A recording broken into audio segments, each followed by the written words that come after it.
Are we recording or what are we doing? Oh yeah, can you hit record? I was just waiting for you to eat your snack. Oh, Yeah, it does look like hospital food.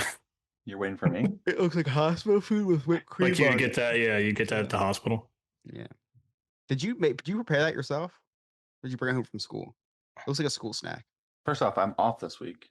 Looks like a PTA snack. And yes, it's something we had for St. Patrick's Day. Okay, that makes more sense. Alex is single, by the way. He made that for himself. He has no kids or a wife. Just for him. Can somebody clip him licking the spoon for me? Just for a friend. Oh, I should have dyed Ellie's milk green next year. Ew. Greetings from the Dizneyverse Starship. This is episode 94 of Into the Dizneyverse, the show where we dive into the world of Disney's past, present, and future.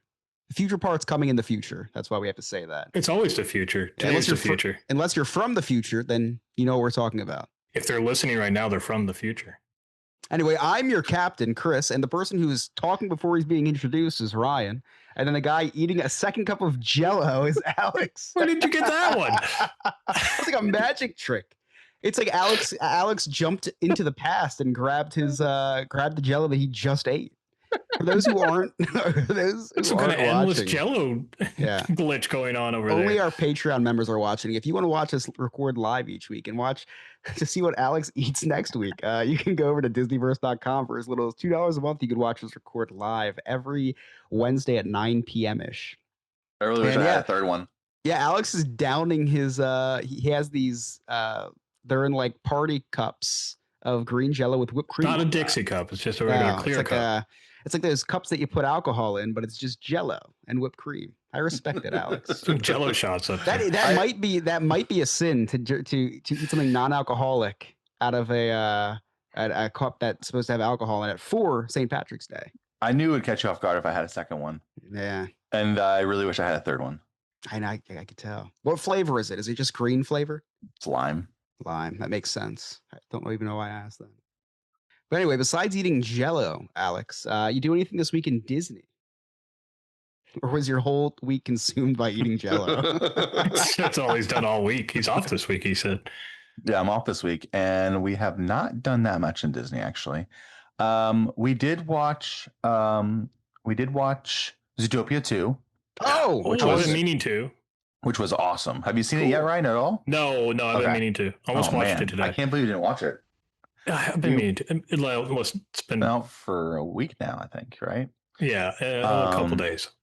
Wait, Daredevil's back next Wednesday? Yeah. No way. Are you serious right now? Absolutely. Oh, dude. Anyways, by the time this comes out, Daredevil have already been out for half a week. Yeah, pretty exciting. Zootopia 2 was awesome. Great sequel. Good. I highly recommend it if you like Zootopia 1. But even if you don't like Zootopia 1, because my wife does not love Zootopia, she said the second one was better. She actually I know a guy that doesn't like Zootopia. So very good movie. And we watched 101 Dalmatians live action. Nice. We watched some of it today. Didn't watch the whole thing. What?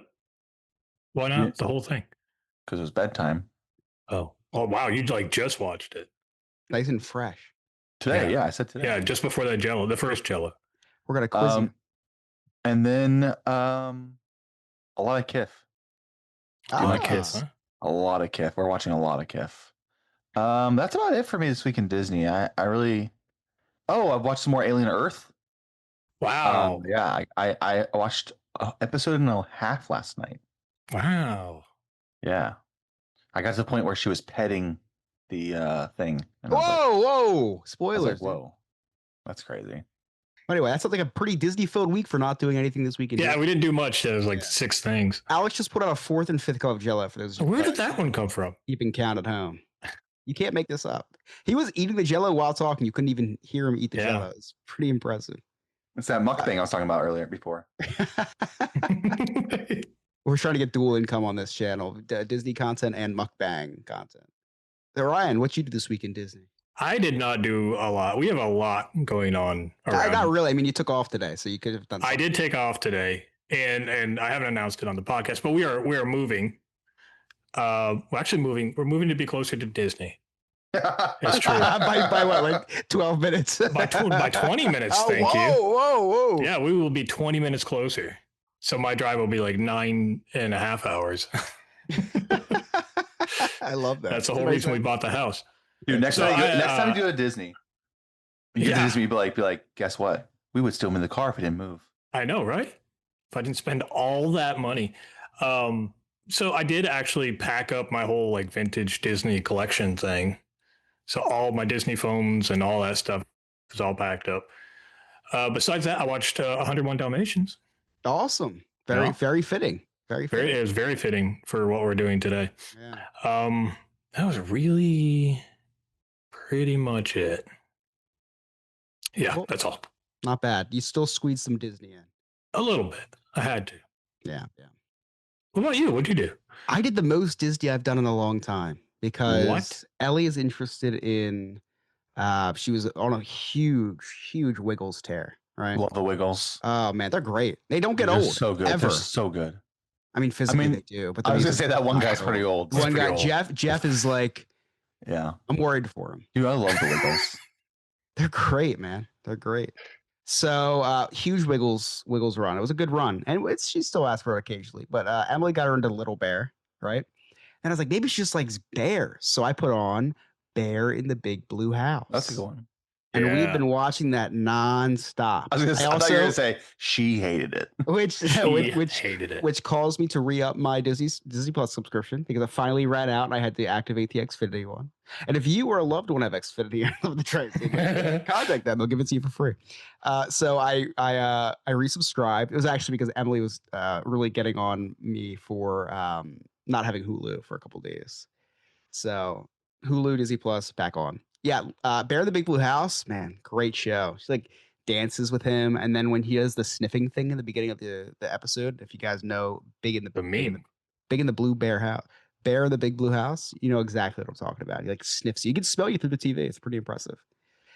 There's this little mouse that lives in his house. The only thing there was one message in the show I didn't like. He said he liked that the mouse had a room in his house.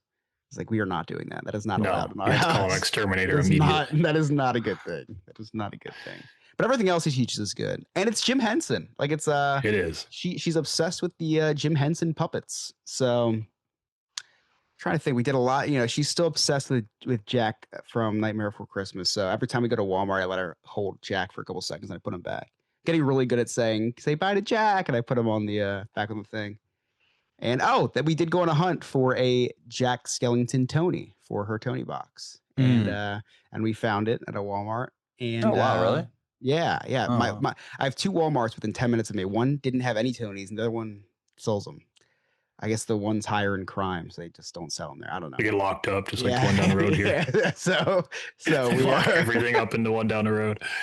So yeah, we got a Jack Tony. It's a good one. It's actually one of those story ones. So it's not just music. It's like there's like 20 minutes of the story, but they have the music playing in the background of the story. It's nice. And he sings his songs. But yeah, that was cool. And yeah, Bear in the Big Blue House is the new thing, which is really fun because I really like the puppets. I like the introduce her to Fraggle Rock. I have put Fraggle Rock on. Yeah, I bought her a Fraggle from Target. She has a Fraggle, and there's a new show on HBO Max. Yep, I think it is. It's coming out. No, it's out already.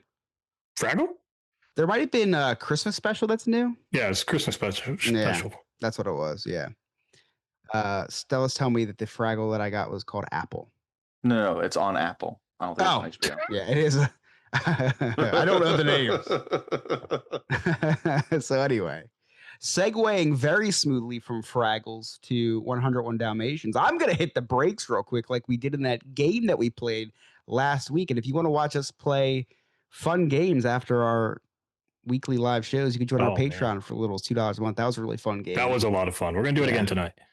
I actually have a game to play before we get started on the history of the live action 101 Dalmatians. The game is Alex versus Ryan, and it's something that you guys might need a little bit of knowledge about 101 Dalmatians, but more knowledge on Equestria. Horses? Horses. What? We are going to play, is it the name of a Dalmatian from 101 Dalmatians, or is it the name of a racehorse? Okay. All right. So coming up, number one, Fidget. Is Fidget a Dalmatian or a racehorse? Alex, you go first. It's a Dalmatian. Okay, and Ryan, do you concur? He sounds so confident. I'm gonna say it's a Dalmatian. All right, that is a Dalmatian.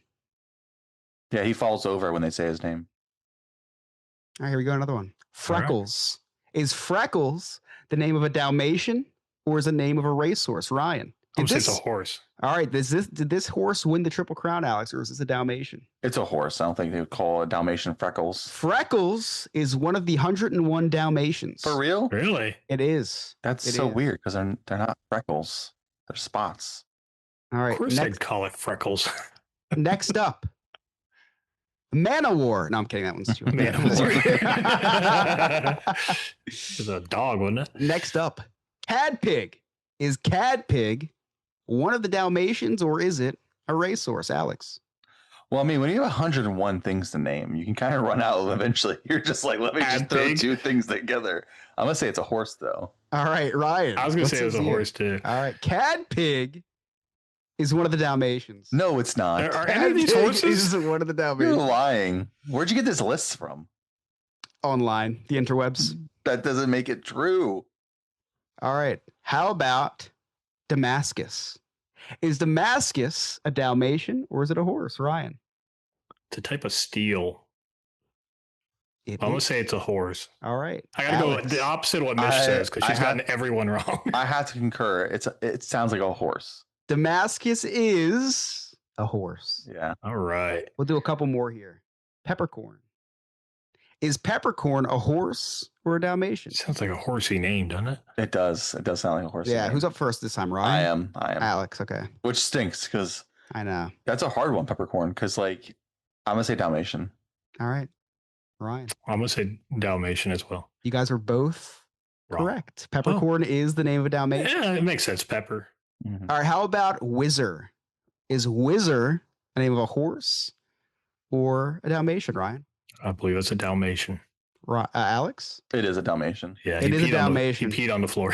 Yeah. What about Pongo? No, I'm kidding. Pongo. How about Ferdinand? Ferdinand. Ferdinand. Is that a horse or a Dalmatian? Ryan, you go Alex. first. Alex, you go first. Oh, I go first. Right? No. Ferdinand. Yes. Ferdinand is a horse. I'm gonna say it's a Dalmatian. Ferdinand is a horse. Try to switch it up so we don't just tie out at the You know. end. And lastly, Foolish Pleasure. Is Foolish Pleasure a horse or a dog? I think it's a horse. Alex? I agree. It's a horse. You Also, guys, if I agree with Ryan, I win. you guys You do win. are incorrect. It is the name of the 102nd Dalmatian, 102 Dalmatians. Is I'm it just really? kidding. No, it is Oh. definitely a horse. It is definitely. Oh, and actually, I like this one. Swifty. Is Swifty a Dalmatian or a horse? That's a Taylor Swift fan. It is. Mm. So that kind of throws That's a wrench in here. that's Was a it a Dalmatian. was it a most recently named horse or was it a not so recently Dalmatian? It's a Dalmatian. Swifty is a Dalmatian. Yeah, I thought it was a fun one. I was looking up game ideas, like is it this or that? And I was teetering between prescription drugs, horses, and then another one was craft beers. Craft beers. That'd have been funny. The one that made the most sense was horses. Horses. Yeah, it was definitely horses. Do you have 101 Dalmatians IMDb page? I can pull it up in 2 seconds. Yeah. Hold up and look at the guy who plays Alonzo, Tim McInnery. Look at his image, Chris. Hold on, Alright, I'm doing pulling this as well. Oh, wow. He's got a 7 head. Wow. His forehead doesn't stop. The circle ends, but his forehead keeps going, I think. That's pretty we impressive, looking at? actually. Tim You'll see him. McInnery. Oh, you'll see him. Alonzo It's on the wiki. is on IMDb. Yes, Hi, he just IMDb. keeps going. I haven't watched a lot of movies recently. I watched 4 movies this week, guys. Wow. None of them being Disney because I didn't have my Disney Plus subscription back up yet. I finally watched Superman. Oh, it's good. Oh, whoa. Yeah, I really liked it. His forehead, he's like a cone head. It goes off the picture. Pretty impressive forehead you got there, Tim McGonery. Kind of looks like Sorry, Chris. Sorry I had to interrupt. Right, but enough of the Tim McGinnery. No, I was looking at this for a worth it. while, and it's Yeah, just that like, was, wow. I'll be Can't looking help at it but for a stare at while. this guy's I'll be looking at forehead. that when I close my eyes tonight. All right, would you guys like to give this movie a rating? Alex, Sure. Alex, give it a rating. You know, I love this movie growing up. It was one of my favorite Disney movies growing up, Yeah, actually. me too. And because of it, I actually owned a dog that was half Dalmatian. So, but now watching it as an adult, because I haven't seen it in a while, and we were watching it, and some of the stuff I was like, watching it, I was like, whoa. Yeah, I did the same thing. I was like, "What? Okay, hold on." And then so like also I felt like infuriated in the beginning where the dogs weren't listening. Yeah. It's so dangerous and stuff. And but it's a pretty good movie, but I do think it has kind of a lull in the middle. So I'm gonna give it a 7.5. 7.5, strong score. That's a good score. Yeah, Ryan, what about you? Yeah, just like you said, there was a couple times in it I was like, "Ooh, wow, it's not going to make this movie nowadays for sure." But overall, I like it. For a lot of the '90s movies had that terrible like where they did overacting, like George of the Jungle, and it was just for kids, so they overacted everything. And this one didn't have a whole lot of that. It had some terrible CGI. I would give it a 7.2. I enjoyed it though. 7.2. If this was going based on like pairing this up to live actions, right? I give it a way higher score. This is the first movie I ever saw in theaters. It's a very good live action version. It's a good live action. Top three live action for me. It's probably one of the best. Yeah, definitely top It's got three. Jeff Daniels in it, man. Glenn Close. She carried it. She carried the entire movie. But as a live action remake, I mean, I can't believe it took them that much longer to make more live action remakes. I agree. Yeah. So good. And it's better than most of the ones they make nowadays. Yep. Yeah, exactly. It'd be in the top three for me. Yeah. Jungle Book and Cinderella. I never saw Cinderella. I don't think we should do Aladdin was pretty good. We should do a top 5 ranking of our live action tonight, or just in general. On episode. I'd like to do that for sure.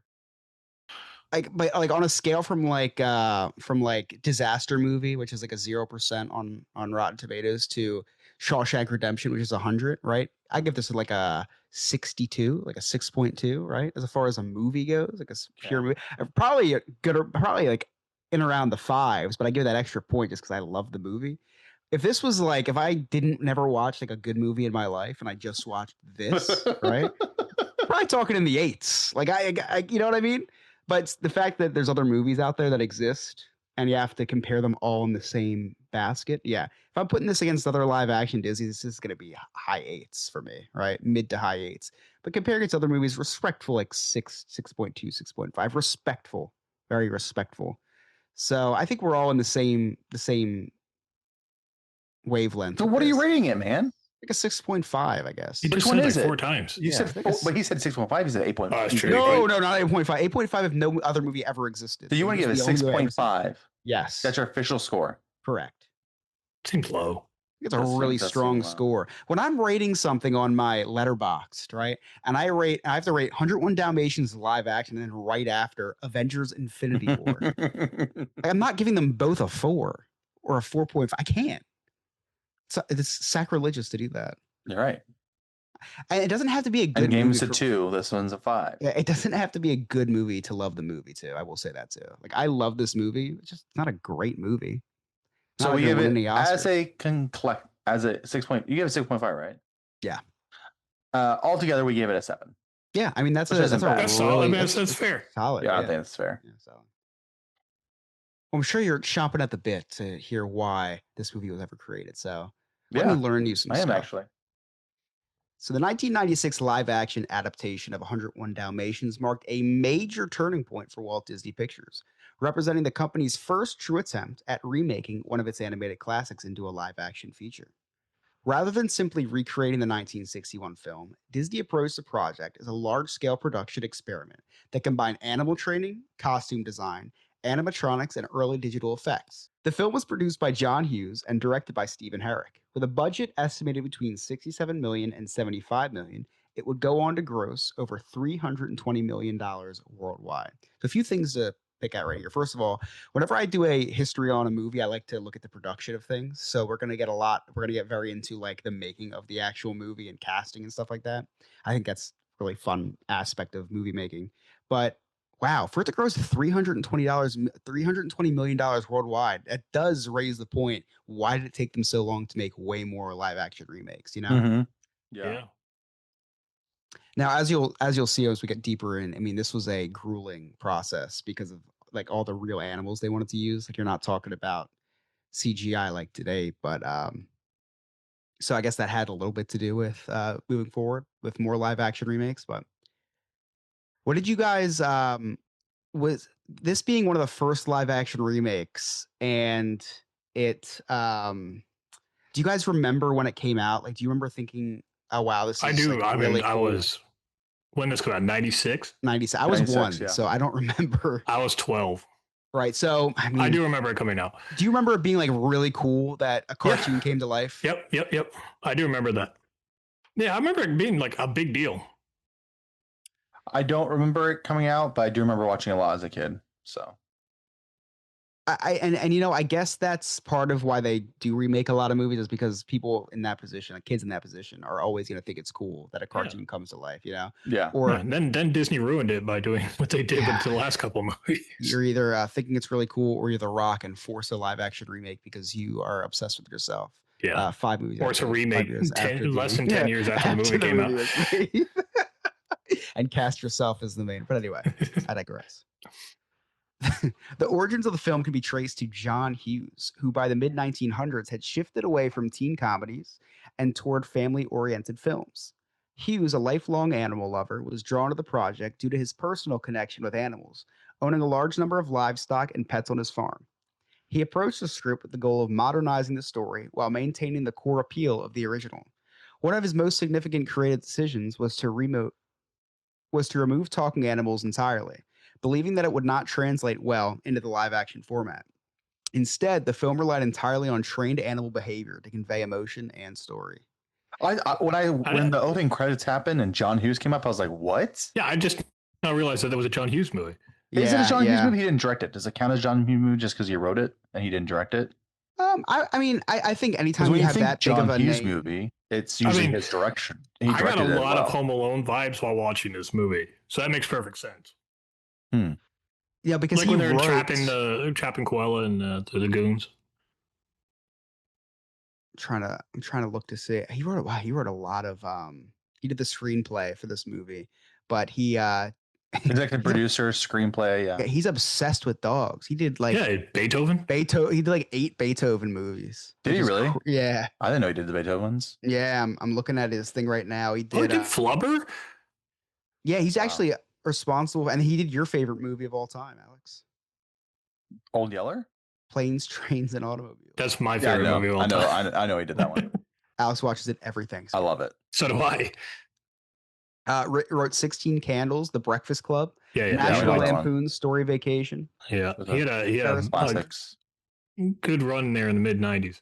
I think when you are that well known for things, that when you're involved in a film, it's one of your movies. Like look at Tim Burton's The Nightmare Before Christmas, and it was not directed by him. So it's still Tim Burton's movie. Right. Speaking of Tim Burton, I got some Tim Burton Beetlejuice vibes of The Office of Cruella. Mm-hmm. Those chairs and all the art in it, that was true. Yeah, it was. You're right.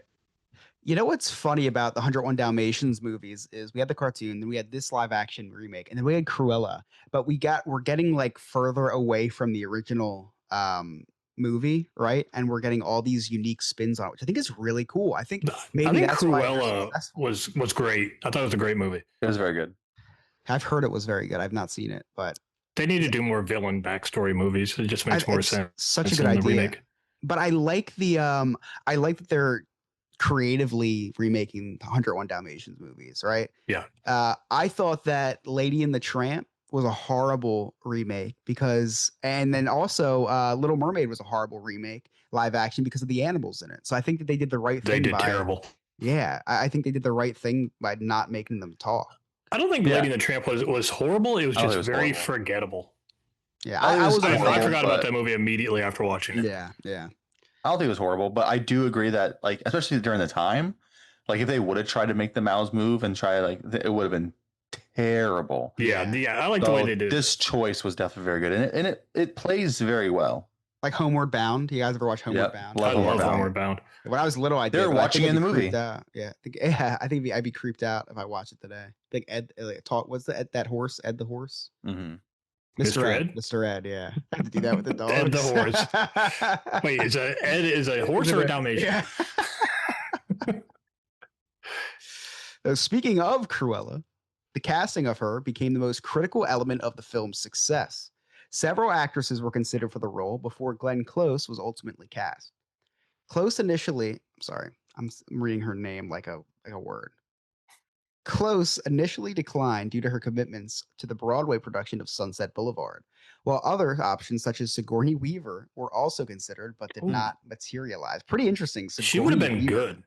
I mean, Glenn Close, it's hard to imagine a 101 Dalmatians without her, but Sigourney Weaver, that's a nice consolation prize, right? If Glenn Close couldn't make it. Can you hear my dog? No. But Cruella must have just walked by. Yeah, I know. Dude. Sigourney Weaver would have made Cruella de Vil. I don't think it would have worked for Cruella de Vil. What'd she just play the villain in? What'd she play the villain in? What movie was that? Either way, she did a good job as playing the villain. But I don't think anybody could ever top the way Glenn Close played. She just was so. It was almost like Joker, like how deranged she was. Yeah, you It was more than I remembered. Like watching this. I mean, I watched this movie not long ago, but now I watched it again. I was like, wow, she's like a nut job. Very intense. Yeah, very intense. Yeah. Menacing. Costume designer Anthony Powell, who had previously worked with Close, helped convince her to take the role by emphasizing the creative control she would have over the character's appearance. Close's performance became the defining element of the film, with her interpretation heavily influenced by exaggerated fashion and theatrically. Mm-hmm.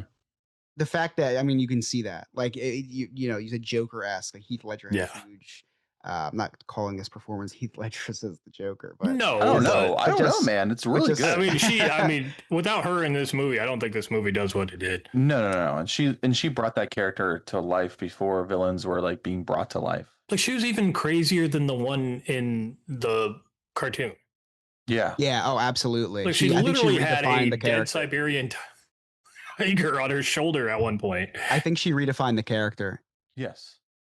I think the character in the parks acts more like Glenn Close's Cruella than the one in the film. I think so. Yeah. Cartoon. Rightfully so. I will say, in the beginning of the movie, they talked about a lion that they found the carcass of. Not a lion, a tiger. I was like, I do not remember it being quite that dark. Yeah. That's crazy. It was in a zoo, too. Yeah. Crazy. Costume design played a central role in shaping Cruella's character. Unlike the animated version, which featured a single outfit, the live-action film gave Cruella 8 distinctive costumes to reflect her role as a fashion icon. Powell designed the wardrobe with sharp silhouettes, exaggerated proportions, and claw-like gloves to enhance her predatory personality. Despite the character's obsession with fur, all costumes used synthetic materials rather than real fur. Close also performed many of her own stunts, including scenes with physical falls, and used herbal cigarettes during filming due to an allergy to tobacco. Mm. A lot of smoking in this film. Yeah, it's the 90s, man. A lot of smoking. I felt like that was so good for her character. Like it just You had to. Yeah, that definitely is a part of Cruella de Vil, is that long cigarette holder and stuff. Like Jack Sparrow without rum. Yeah. Mm-hmm. Yeah. I noticed when watching the movie, I noticed her nails on her gloves. And I was like, are there nails on her gloves? And my wife's like, yeah, it looks like it. I was like, that's crazy. The attention to detail on all of like every aspect of her outfits were just amazing. And it just her hair. Yeah, her hair. Yeah. That's the first thing I think of when I think of Glenn Close in this movie is the hair. But the style changes as well. Like it's not just of course it gets a little wilder as the movie goes on. Yeah, it does. Like when the Dalmatians are born and she's like they do the lightning flash and you can see her silhouette in the doorway. Like just all you see is her hair. It looked like Medusa. Mm-hmm. Yeah. Yeah, she's very like looking at this picture that Unk sent in the chat. Just the white face and the red lipstick, very Joker-esque. Yeah, that's what it reminded me of immediately. Mm-hmm. Someone should do a Joker themed recut of the Joker. That would be really cool. Ooh. Yeah, that would be really cool. That'd be a great mashup. So this is my favorite part of the history, the real stars of the show. The most complex aspect of the production was the management and training of the animals. That's crazy. The film utilized approximately. Have you guys read this history yet? No, Okay. why would I do that? So how many puppies do you think were used in filming, and how many 99. adult dogs? Okay, 99. Alex. Lower. Okay, lower. 230 Dalmatian puppies. Hey, Jeez. yeah, I win. And for a reason. And 20 For a adult reason? dogs. Yeah, for a reason. So 230 puppies, 20 adult dogs, and a team of around 40 trainers. Because of British import restrictions, all animals had to be sourced locally within the United Kingdom, which is insane to think. That's crazy. Dalmatians. You can't fly in your dogs there. Yeah, the production also had to account for the rapid growth of the puppies, which could only be used for a short period before becoming too large. So as a result, new litters were continuously rotated into filming throughout the production. You you look at these shows like Stranger Things, even Yeah. Harry Potter for that matter. You're doing What? something. Well, no, I'm talking about like a film or TV series based on children. Yeah. And they have to film it relatively quick to make it seem Yeah. like they're still in high school, right? Or college or Yeah. whatever. So like Harry Potter, I mean, by the end of Harry Potter, I was calling him Harold Potter. He retired. Well, they do call him Mr. Potter a lot. And then Stranger Things, it's like, come on. They're not graduating high school next week. They're graduating college in real life. So it's like, but these puppies, they grow even faster. So it just seems like a logistical nightmare that that they had to use puppies. And imagine getting mad at a puppy for like having a bad take. It's like, it's your last day here on set, kid. Like you're gone tomorrow. It's gonna be too big. Training methods were based on positive reinforcement and play, allowing the dogs to perform complex actions in a controlled manner. Trainers used creative techniques to achieve specific behaviors, including applying foods such as hot dogs to actors to encourage interaction. Ew. Strict safety and hygiene protocols were enforced on set, including disinfectant foot baths and restricted access to the animals, ensuring their health throughout filming. Sounds like how my wife treats me. She puts a hot dog in her pocket. Yeah, I don't like hot dogs. Gotta use something different, but I'll tell you what, I made hot dogs for dinner tonight. I do a hot dog night every once in a while. And we I had don't like hot dogs. hot dogs and baked beans for dinner tonight. I'll tell you what, if my wife put a hot dog at the back of the dryer in the clothes, I'd probably fold more laundry to get to that hot dog. I hope she listens to this episode. But imagine how frustrating it's got to be an actor or actress on set with all these dogs, man. Like you're trying to do your lines, but the dog's not in the right position or something. Like it's just crazy to me. The hurdles. That's why they use CGI nowadays. They never have real dogs on sets. No. Mhm. You can't. I mean, it doesn't make sense to. That's crazy how well these dogs are trained and how they do so well. Especially that young too. Yeah, having Yeah. puppies. I mean, they're.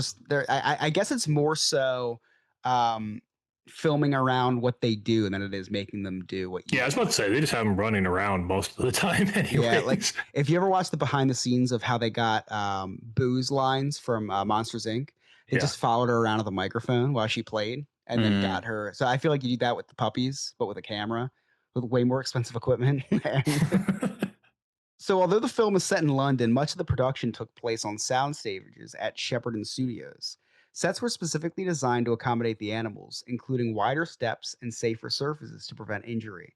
Exterior scenes were filmed at real London locations, including parks, historic buildings, and streets, which helped establish the film setting while maintaining control over the more complex interior scenes. Which, when you're using 230 puppies, smart move to film a lot of this in sound studios. Mhm. To overcome the limitations of working with live animals, the production incorporated both practical and digital effects. Jim Henson's Creature Shop created animatronic animals for scenes that could not be safely performed by real dogs, while Industrial Light and Magic provided early CGI to enhance crowd scenes and multiply the number of puppies on screen. The combination of techniques allowed filmmakers to achieve sequences that would not have been possible using live animals alone, This is part of that movie magic that I That is the two love. biggest names I know, right? that you could find. I'm guessing Jim Henson did like the raccoons when they were laughing and stuff and picking on Cruella. They're definitely puppets. It'd be cool to rewatch just to see where I did. That's what we do is we research the episode. I didn't get that far in the movie, I guess, because yeah, you said you watched half of it. Yeah, so I did not remember seeing any CGI or puppets. Okay, so I'm the only one who did. The CGI of the puppy going down, I mean, for 1996, it was pretty good. My problem is Jurassic Park. I was just gonna say it's always the Jurassic. it's always the same time. It was before that. I don't understand how it's so much better. Yeah, 1993, right? Yeah, it was 93. Yeah. And it holds up to this day. I don't. For 96, that video game he was working on looked really good. Dude, that video game looked better than games put out today. Like, it was legit. I like that kid was like, girls would never play this. Like, girls don't play video games that much, anyways. For those keeping track, Alex is on his 14th and 15th cup of Jell-O. Yeah, I don't know how they're just stacking up behind him. Yeah, he's got one of those. Like, you ever see a baseball game when they drink the beer and they make the beer can tower? Alex has that with just these Jell-O cups. It's really impressive. I'm getting kind of full. There's whipped cream. Nobody gets full on Jell-O, Alex. I do. Well, eat this many it does. The Jell-O counter going on the bottom of the screen. And if you want to see the Jell-O counter on the bottom of the screen, the film introduced several narrative changes to modernize the story for a 1990s audience. Roger Dearly was reimagined as a video game developer rather than a musician, and Anita became a fashion designer working directly for Cruella, creating a more direct conflict between the characters. The removal of talking animals further grounded the film in realism, differentiating it from its animated counterpart. This just goes back to saying, like, man, did they do a good job with not doing the same exact movie? Yeah, I like the changes they made. Like, him working for a video game company was a little bit kind of like, okay, you know, yeah, this is the 90s, so this is radical or whatever. Yeah, but besides but then they took out the song. It's okay because he couldn't sing the song because he was a musician. That song is a banger. You know what though? I'd rather than take out that song and do a creative leap than take out "Be Prepared" for no apparent reason. Oh, I know. Yeah, they did the live action. You know what I mean? Like, the best song of the whole damn soundtrack. They're just not gonna. Yeah, they're not gonna do that. It's kind of like, I don't know. I like the creative leaps they did in this one because they were trying. The Lion King, I feel like what they did, talking about just failures of remakes, is they focus way too much on the voices, the cast, and not on the changing. But you know, I don't think 101 Dalmatians was as iconic as a film as Lion King. So I guess I kind of get why they could take a little bit more creative liberties for 101 Dalmatians. But so in the beginning of the movie, when they're in the park, there's a band playing. I believe it's Bicycle for Two or Bicycle Meant for Two or whatever. That song. Why didn't they sneak in the Cruella de Vil song there just to have it in the movie? Like a little piano or something. Yeah, just something like that instead of you would think, right? The budget was all on their budget was all spent on early CGI. On 200 puppies. Yeah, that too. Upon its release on November 27th, 1996, 101 Dalmatians became a major commercial success, earning over $320 million worldwide. Dang. It was also notable for receiving a G rating, which was increasingly rare for live-action films at the time. The film's success helped establish Disney's strategy of producing live-action remakes of animated classics, a model that would later expand significantly in the following decades. Obviously, we were going through live-action fatigue, I feel like. And I feel like this movie probably should not have been a G rating. Yeah, but none of the movies there's some that dark were rated, things in it. Like the 90s, PG movies in the 80s were like R movies. That's true. It's crazy how there was some really dark stuff in this movie. It's pretty rare to see a G movie, I feel like, these days. There's very few. Yeah. I feel like if you make a mean face, it's rated PG. Yeah, like Boss Baby is like PG. Like suggestive expressions or something, you know? Yeah, because I'm looking at the G-rated movies or PG movies they put out beforehand. I'd say like 94, which Angels in the Outfield, which is pretty PG, I'd say. It's pretty PG. I mean, but people die in it, you know. D2 Mighty Ducks is pretty PG. A lot of ducks action, but 95, the Big Green is like almost PG-13. Like it's almost like this, so it's like PG, but it's kind of almost PG-13. And then 96, you have the first kid, which is PG. I'd say PG. I mean, he gets shot at the end. It's true. Now they got a gun in it. You cannot make Yeah. that. No. And 97 Flubber, which is PG, but they have some stuff in there that's on the borderline. And Jungle to Jungle, which I love a movie, and that is definitely PG. Oh, but they redid The Parent Trap in 98. I wonder if this had something to do with it. The success of this was like, oh, let's redo Parent Trap then. Probably not. No, but that also was a very successful movie. Mm-hmm. Did you see what Shannon put in chat? That Cruella was based on a real person. Mm-mm. No, I didn't see that. Look up as an Instagram post. Jody Smith wrote a novel. Does make a lovely workout. Work that in somewhere. Yeah, so Stella put in the chat that the serial puppy killer Cruella de Vil was based on a real person who said, and I quote, "Those dogs would make a lovely fur coat." And an idea was born. Interesting. A novel is set in the grand houses around the Regent's Park, although today the many palaces and stucco terraces are for shifty patrol billionaires. I gotta say, I have a very large dog. It's very fluffy. And I mean, I've thought of it. He would make a nice coat. Yeah, he would, but you could just shave him. You only need one. Yeah. Shout out to Seminar Folk Studio on Instagram for sharing that post. And shout out to Stella for sharing his post of sharing that post. 303 weeks ago. You dug really into the archives for that. That was a long time ago. Very good memory you have. Pretty sure it was 1996. Despite its success, the film had unintended real-world consequences. Following its release, there was a significant increase in demand for Dalmatian puppies. Good thing they had 230 of them and sold them to the highest bidder. Just give away. Keeping these in a warehouse, you don't need them anymore. So this trend became known as Dalmatian syndrome. Mm-hmm.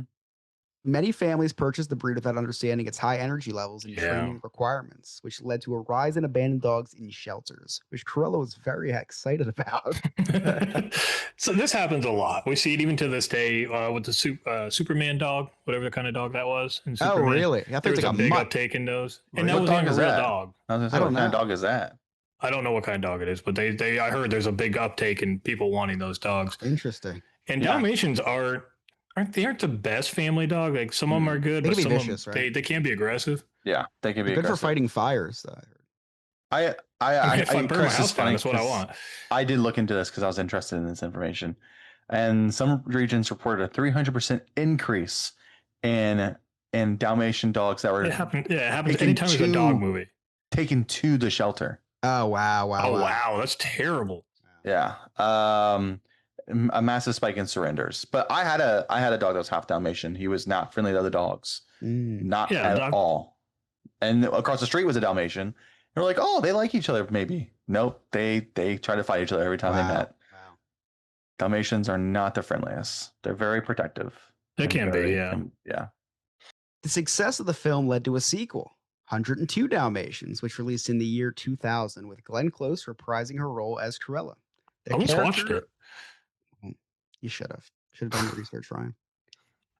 The character would later be revisited in the 2021 film Cruella, further expanding the franchise and solidifying the legacy of the 1996 adaptation as the foundational entry in Disney's live-action film history. So, with that being said, I looked up every single live-action movie Disney made in order and how much money it made. Because we're experiencing the fatigue right now, right? Yeah, so nobody wants any more. How success? So here's a little pop quiz for you guys. The first one was 1996's 101 Dalmatians. We have already established that made $300. That was the first one? Yes. Oh, I didn't realize it was the first one. Yeah. Yeah, it was the very first one. I just thought it was the first successful one. No, $320 million at the box office. Because on my thing, it said that they made a readaptation of Jungle Book. That was after. Disney. No, it was before. No, you're right. It wasn't a Disney one. Yeah. It wasn't Disney? Okay. Yeah, it was not Disney. I asked for Disney movies specifically, and I said no, yeah. So 101 Dalmatians, $320 million, a lot of money in 96, a lot of money just in general. In 2000, 102 Dalmatians brought in $183 million. So huge decrease. That's a almost big drop. Almost 50% decrease. So that was 2000. I want to see if you guys can name, and chat, answer this too if you guys think you can do it. The next film that came out was a live action remake. Wasn't until 2010. believe it or not. They waited 10 more years, and this film grossed over $1 billion at the box office. Can you guys name what it is? Cinderella. No. Cinderella was 2015 and Was it grossed really? 543 million. So half the amount. It wasn't Jungle Book, because that was after that. That was 2016 and grossed $967 million. This one grossed $1 billion. Big time live action remake. Oh, Trent got it. Yeah. Yeah. Alice in Wonderland. Yes. Which I saw in theaters, actually. So did I. It was a visually awesome movie. So Good movie. Waited 10 years to come out with a new remake. Then 4 years later came out with Maleficent, which did great, $758 million, right? Another really good original remake, if that makes sense, right? Yeah, a villain story. Yeah, not really a remake. That's what I've as been much saying as the whole time is just give us the villain stories. That's all we care about. Cinderella came 1 year after that at 543, right? In 2015. 2016, we had two. We had Jungle Book that brought in almost $1 billion. Then we had Alice in Wonderland Through the Looking Glass, which only brought in $300 million compared to the original. Yeah, it wasn't billion. Great. Then Jungle Book was amazing. I that's my favorite live action remake.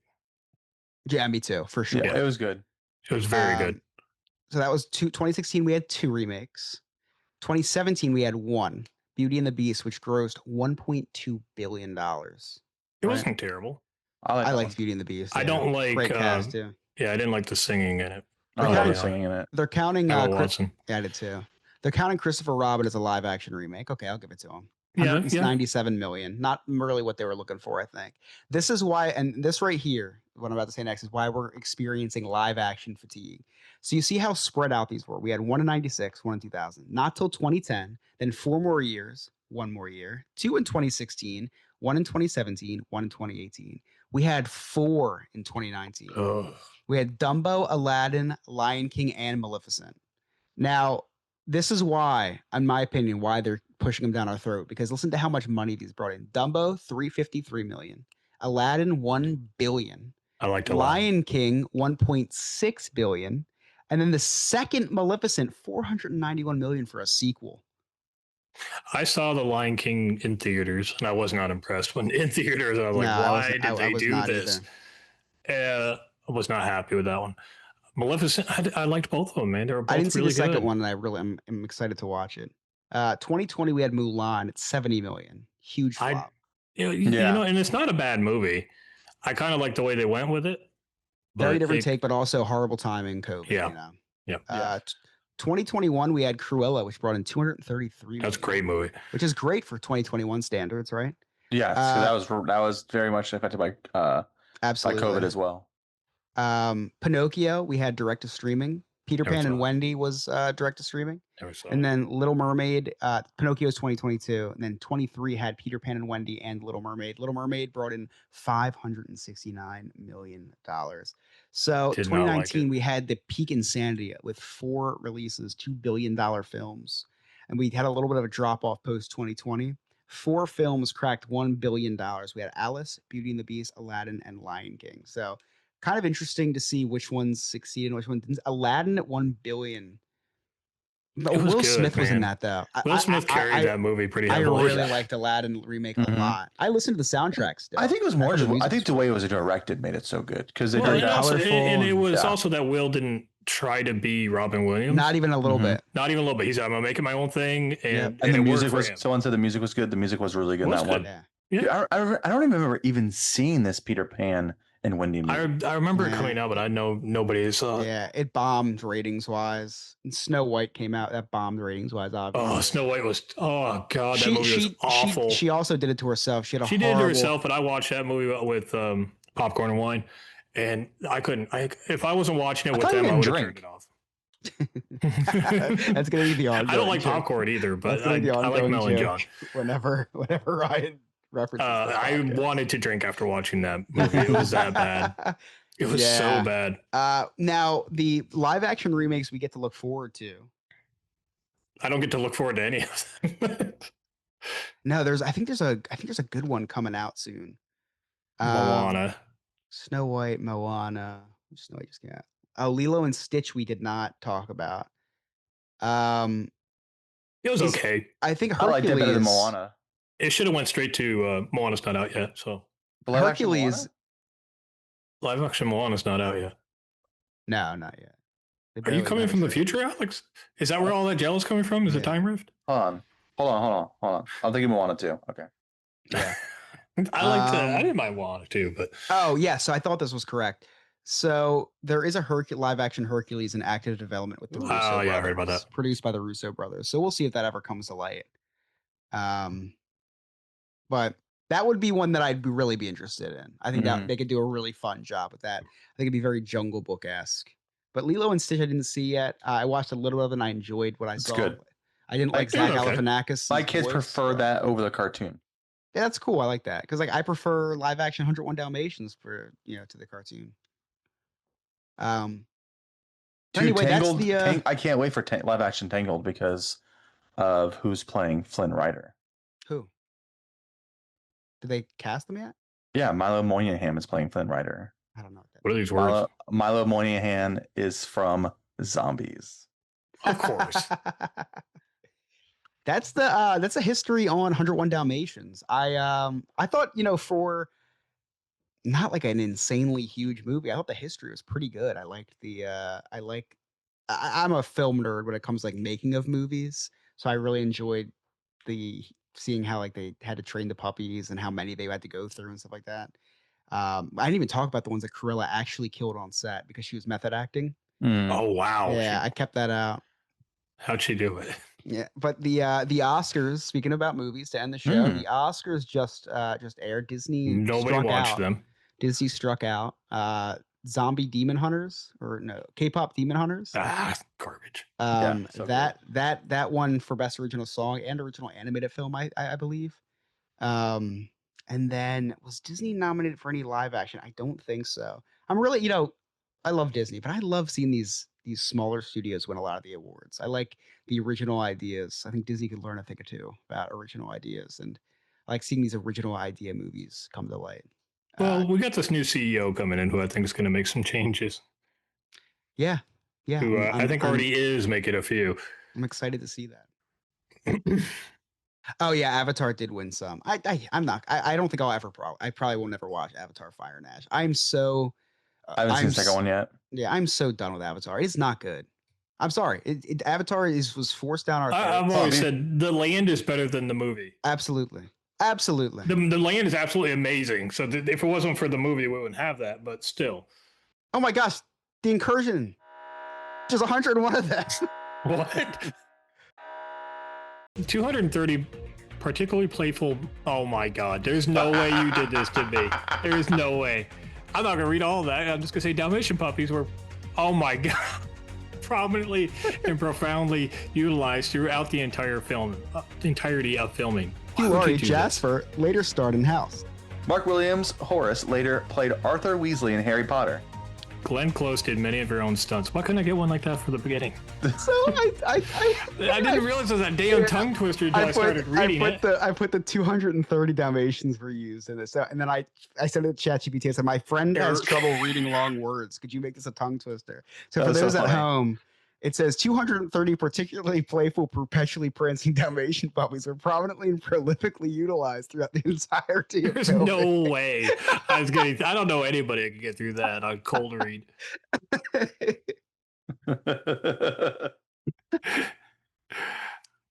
From all of us here at the Dizneyverse, want to remind you, Alex, you did it. 101 Jell-Os.